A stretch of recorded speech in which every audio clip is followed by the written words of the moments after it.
This is Suzanne Wagner. Thank you for joining me on our daily journey into the numerology and the astrology. Today we are doing April 2nd, 2021. If you add all those numbers together, you get the number 11. The number 11 is the number of philosophy, transcendental consciousness, expanded awareness, being fully awake, having many tools in your toolkit so that you can pull from various tools and energies in order to formulate some sort of new pattern or idea. I call the number 11 the Leonardo da Vinci number because it asks you to consider a lot of things before thinking something through in just a linear way. That genius actually comes because you think outside of the box. You don't stay in the box. And the number 11 in yogic numerology is the highest number because it is about taking what we have in this physical domain and actually transcending it into the highest levels of consciousness that are possible. Now, I know in this last many years, I have tried really, really hard to use this modality and a blog as a way to uplift consciousness and to hopefully bring people to the highest levels of awareness that they have within, because I think within everyone is genius, and I think within everyone we have that opportunity to step past karma. And everyone's got karma. There's nobody that hasn't struggled or has some sort of challenges. And, even the people that look like they're doing it effortlessly have oftentimes had some of the biggest struggles, and they just don't quit. And I know that the number 11 is that moment when you break out of a karmic pattern, and there's this sense of lift, there's this sense of freedom. It feels like this weight comes off your shoulders.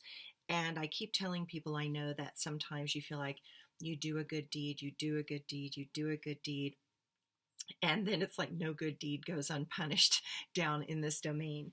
But I think oftentimes what we're trying to do is we're trying to work our way out of our own karmic suffering or our own opinions or agendas or shoulds, and that creates a tightness in your core. And the number 11 is that that just freedom, like you have just broken through things. And there were many times in this life that I have had that process witnessed within myself, that I finally did something that broke me out of some sort of glass bubble that I was in. And there was this incredible sense of, I'm not stuck in that old pattern anymore. And I feel like the last 5 years, all we've done is really take a look at where we've been stuck and all of the reflections that we've been dealing with in our life that are showing us our stuckness, and trying to understand how that external stuckness is somehow related to my internal blockage, because it's not like I'm doing this thing on the outside that I see in the external world, but I could be doing it inside to myself. And I find that's oftentimes the key, is that if something's bothering me in the external world, where am I dominating another part inside of myself? So the number 11 is that number when you finally start to get that like awareness, like, oh my gosh, I am doing this to myself. Oh my gosh, I'm doing it again. I can't believe I'm doing it again. Seriously, I'm doing it again. And so the number 11 expands us into new and uncharted domains of awareness. And there is so much life to discover if we will let it teach us.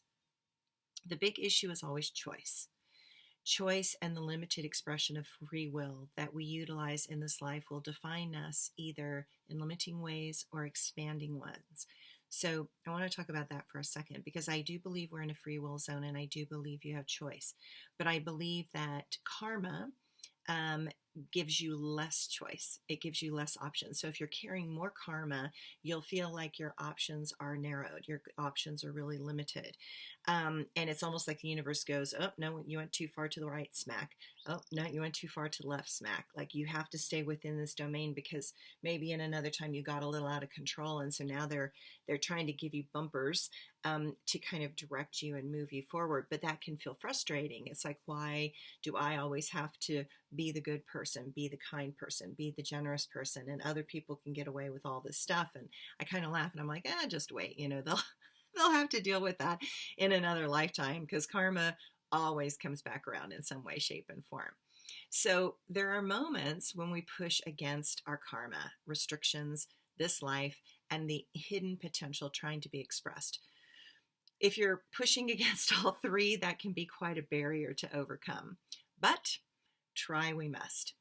It is not always about succeeding to the level that we believe we are capable of. It is about reaching those that we were intended to connect with. When I was doing a lot of my meditation in my late teens and 20s, I asked the guides how long I was going to live. I will never forget their answer. They said, when you connect to and give the gifts you agreed to give, then that is when you will get to leave. And that is what life is really about. It's not about getting, but giving. It's not about success. It's about connection. We strive for levels of self-importance, but in reality, they are less valuable than the joy of helping others and giving what we have to attempt to make the world better in our own small way. Okay, the astrology today. The moon sparks that spirit of adventure on Friday and helps us reach beyond the world that has been feeling a bit limited and restricted. Nature is the answer to that feeling. The expansiveness of Sagittarius inspires fantastic discussions of philosophical depth and insight. Small ideas often manifest in significant ways in this world. The moon opposes Mars and can act out in more volatile ways. Notice if you feel a bit discombobulated or slightly confused and off. Be respectful of boundaries that others are defining. Keep to the rules that are imposed, and be careful not to take shortcuts. This combination is attempting to expand the mind and expose us to the new and exciting things. Mercury and Pluto will sextile, and that will add to the process intended to deepen our perspective. Take your time and know that if you need to make a decision, be sure that you look past the obvious and remember that most things are not what they seem. Many things are about to shift rapidly, and know that having inner stability will be very important moving forward. And my quote for today. I notice that it is the small kindnesses that bring warmth to my heart and curve my mouth into a smile. It is those things that one recognizes are something that another considered you in the choice that they then manifested. You recognize that they did it to please, and it did not come from need to get anything back, but just because they care about you. Nothing is better than when someone does an act just because they know it will open your heart. And my blog for today. Spring has sprung. Some of my tiny seedlings have burst forth. We are in the process of expanding the fencing on our garden to keep the deer out. It feels like every year I'm redoing the fencing. But that's sort of life, isn't it? Like life is about trying to redo the fencing. Okay, there is so much to do and cool mornings in which to do them. So that's much easier for me because I just don't do well in hot, which is why I love living in Northern California, because it tends to be damper and cooler. I managed to complete one bank process required for my uncle's estate. It only took a month and a half. But now I am on to the next bank to do the same thing. Chipping away at those little stones there. I am wishing everyone a lovely spring and the beginning of the end of the coronavirus cycle. At least we can cross our fingers and toes, please. I keep thinking of what lovely trips I want to plan once all this is over. This last year has brought up so much appreciation for the small things in life, little freedoms that we used to take for granted.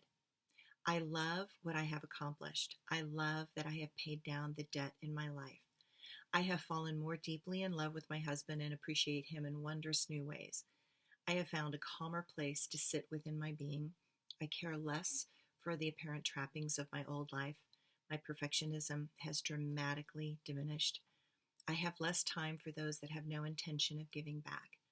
I appreciate silence and the sounds of nature more. I have healed my body in ways that required deep rest and stepped away from habitual patterns of exercise that used to be stress relievers, but now I see how I was taxing my body and pushing it instead of listening to it. Overall, I find that most of us are much more aware of our weaknesses, but not from the place of judging them, but of acceptance and learning grace. Have a wonderful spring.